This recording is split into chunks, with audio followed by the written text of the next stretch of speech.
శ్రీ లలితా సహస్రనామ స్తోత్రంలోని 529వ నామం సర్వవర్ణోపశోభిత. మంత్రస్వరూపంలో శ్రీ సర్వవర్ణోపశోభితాయై నమః. మనం ఈ నామాన్ని పరిశీలిస్తే అన్ని వర్ణములతోనూ శోభిల్లుతున్న అమ్మవారు అని మనకు అర్థమవుతుంది.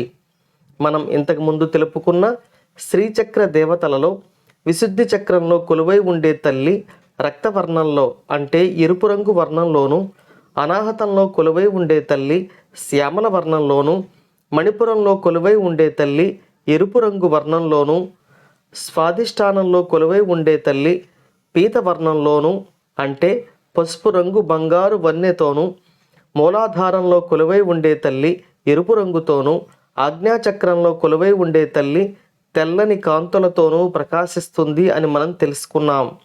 ఇప్పుడు బ్రహ్మరంధ్ర స్థానంలో సహస్రదళ పద్మం పైన ఆసీనురాలై ఉండే తల్లి మిగిలిన అందరూ సిరిచక్ర దేవతలకు పైన ఉన్నత స్థానంలో కొలువై ఉంటుంది.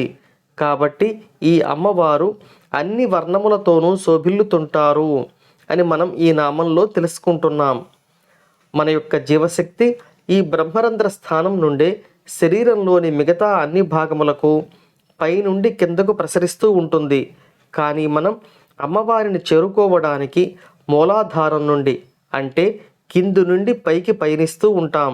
ఇంకొక అర్థంలో తెలుపుకుంటే మనం ఒక్కొక్క శ్రీచక్ర స్థానం వద్ద కొలువై ఉండే అక్షర దేవతల గురించి తెలుపుకున్నాం.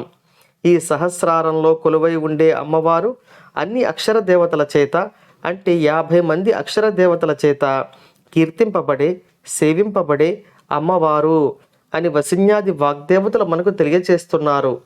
ఈ అక్షర దేవతల యొక్క ఆశీర్వాదాలు మనం కోరుకుంటూ ఓం శ్రీమాత్రే నమః.